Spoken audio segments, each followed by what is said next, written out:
Are you ready to tackle your financial goals in 2023? Then this video is for you.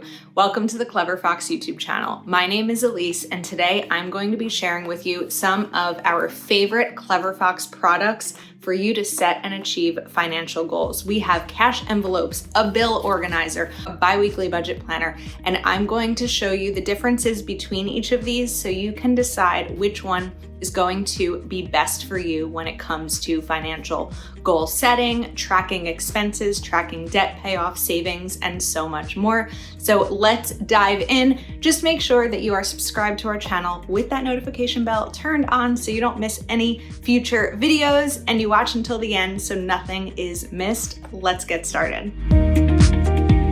Okay, so we have several products here that are designed for you to set financial goals and reach your financial goals. So I can't wait to go through these with you and show you so you can decide for yourself which one might be the best for you. So we're first going to start with the simple Clever Fox budget planner. This is a twin loop coil planner, and we have filled in a little bit of this. So this one has room for 10 different financial goals for you to map out: the strategy, new skills I need to learn to achieve my financial goals, money affirmations for wealth and prosperity, and then your tactics, actions I will take to earn more money, and actions I will take to cut my expenses. Then we have important dates. This is one of the most important features for me personally in a budget planner, because there are certain things that you're going to need to remember throughout the year. So for example, in July, I have my nephew's birthday, and I know that in probably May or June, I need to save for that so that I have the money to spend on his birthday, or like my Amazon Prime renewal is something that, okay, when September comes, that bill is also coming. And then we have the monthly budget page. So this is undated, of course. You have the month and the year, this month's goals, checklist, income, savings, and then a calendar where you can put your bills and your paydays, and then set aside your monthly budget here. Then we have an expense tracker, so several pages of an expense tracker. And then what's really important is the monthly budget review, where you go back and do your spending analysis to see what was spent the previous month and what changes you might want to make moving forward. And then of course the notes and ideas, and then we go into the next one. Then at the end, each month is going to be a different color. Then we are going to go towards the back of the planner, and this is where there's a lot of great savings trackers and debt trackers. So we have 4, 8 savings trackers. The idea is, let's go back. If you are saving for Christmas and you need $500 and you need it by December 1st, you can really figure out, depending on when you're starting this planner, how much you need to save each month, and you can note the date, the deposit, total saved until you get to that number on the due date. This is also great for if you're saving for a vacation or a new computer or something like that, or even just generic emergency savings. Then after the 8 savings trackers, there are debt trackers. So the debt name, starting balance, minimum payment, the date, the amount paid, and the balance. And you have 12 of those. So even if you don't have 12 debts, you could use this all in one if you need something that's a little bit longer than the lines offered here.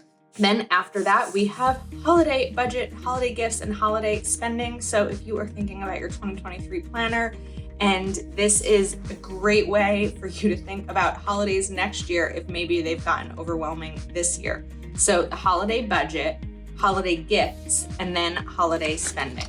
Then we have the bill tracker.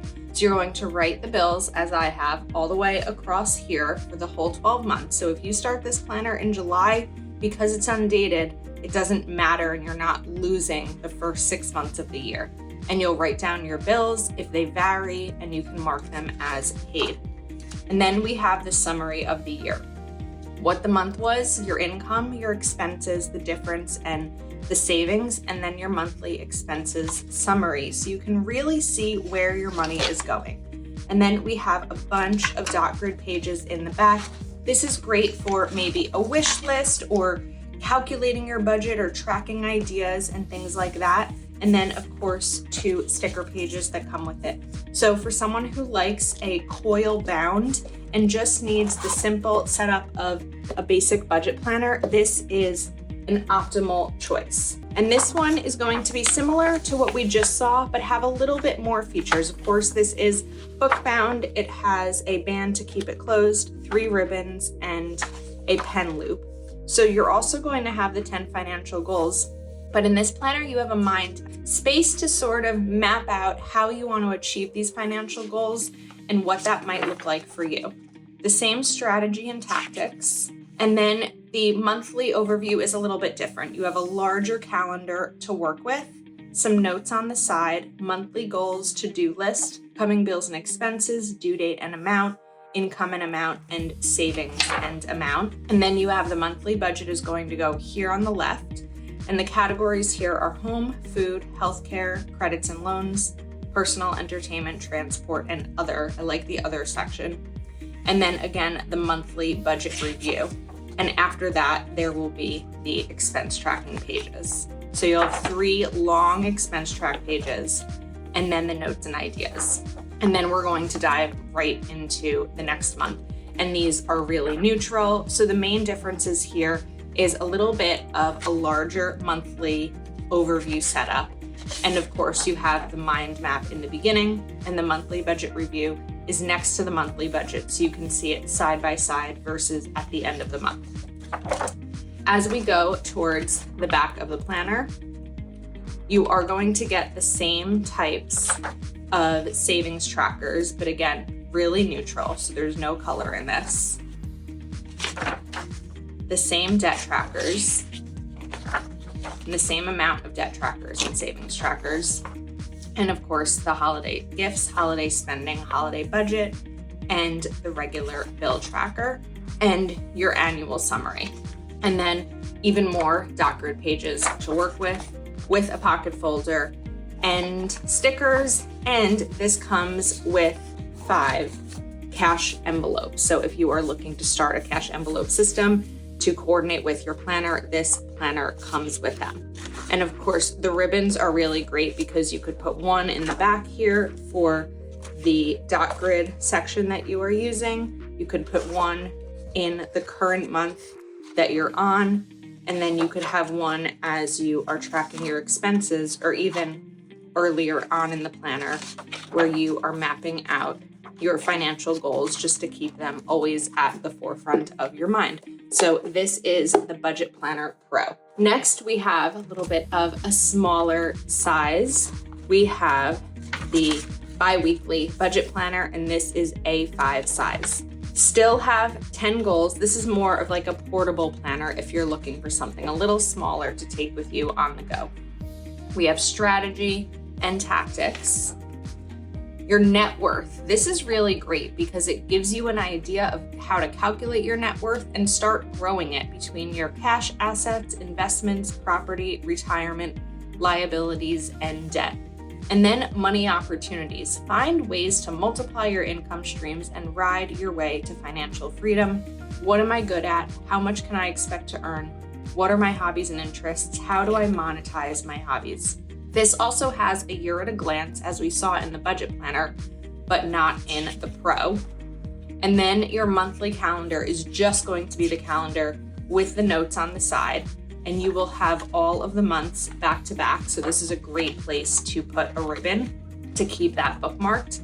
Then you are going to have a pay period. So the period dates, which will be 2 weeks, your financial goals, upcoming purchases, upcoming bills, due date, amount, and paid, income date, estimated and actual, savings date, estimated and actual. Then this is your expense tracking, and then your budget this isn't your expense tracking. This is the bi-weekly budget until you get to 0. And then this is the expense tracker, and these are ideas and notes. So examples is like focus on not getting Starbucks, compare prices at other grocery stores to save money, different ways that you can achieve those goals. Then we have the next pay period.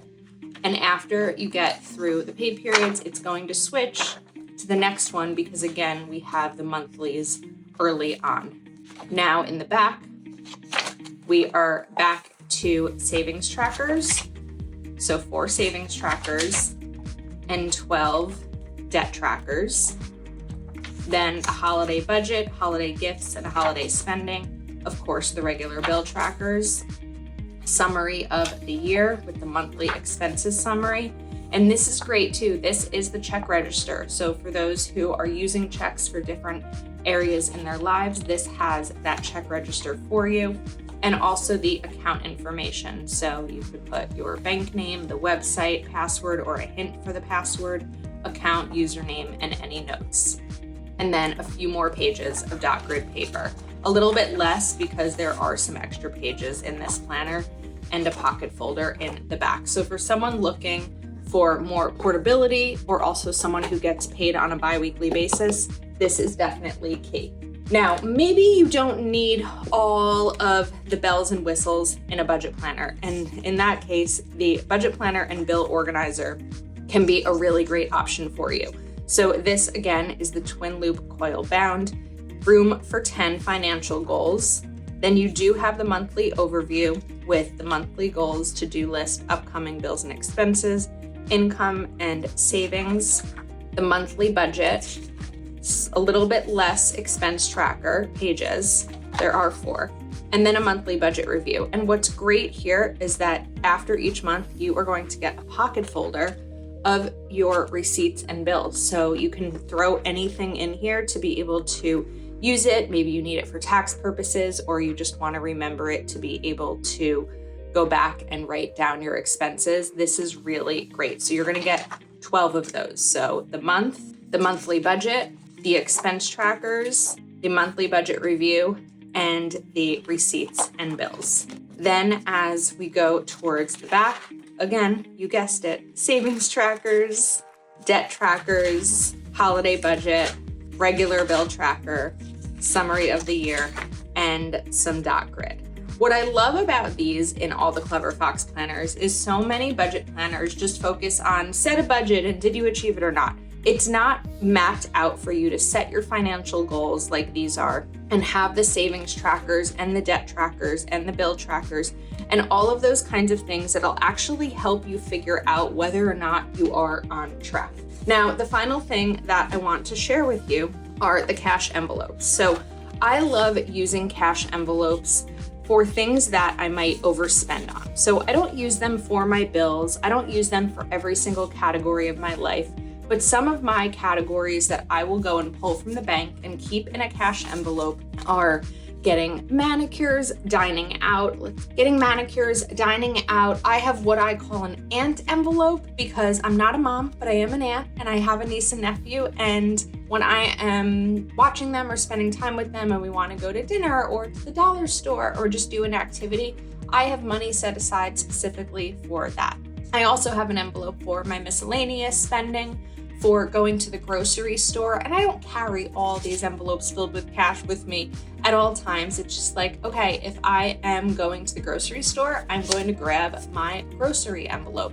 And that's also a way to help feel a little bit safer with carrying cash. So the idea is that you'll write the category, the cash will go in here, you can close the envelope, and then you can write what you budgeted. So if in the month of January I budget $400 for groceries, I can write here what I actually spent. And if I overspent, then with the cash envelope system, you'd have to figure out where that cash is going to come from. But if I underspent, I can now take that cash that's left over and either roll it into the next month or maybe put it towards one of my savings or budget goals. So we have a lot of fun different prints for you to choose from in different packs for the cash envelopes. So we're gonna do a little bit of a recap and summary so you can choose your budget planner that will help you best meet your financial goals in 2023. So we have the budget planner and bill organizer. Then we have the bi-weekly budget planner. Again, this is A5 size. Then we have the Budget Planner Pro, which is a little bit bigger, but also book bound. And then of course the budget planner. So for you, it might really depend on the size of the planner and the style, whether it is book bound or has the coil. It might be a matter of needing to be able to put your actual physical bills and receipts in your planner, and then the bill organizer might be right for you. But all of these planners are really well designed in terms of allowing you to set and meet financial goals. And if you are intrigued by cash envelopes, you can pick these up as well. So you can purchase all these products over at cleverfoxplanner.com. Let us know which planner you are thinking about purchasing for 2023 in the comments. And thank you so much for hanging out with us today. Make sure you're subscribed to our channel with that notification bell turned on so you don't miss any future videos. Thanks again, and we will see you soon.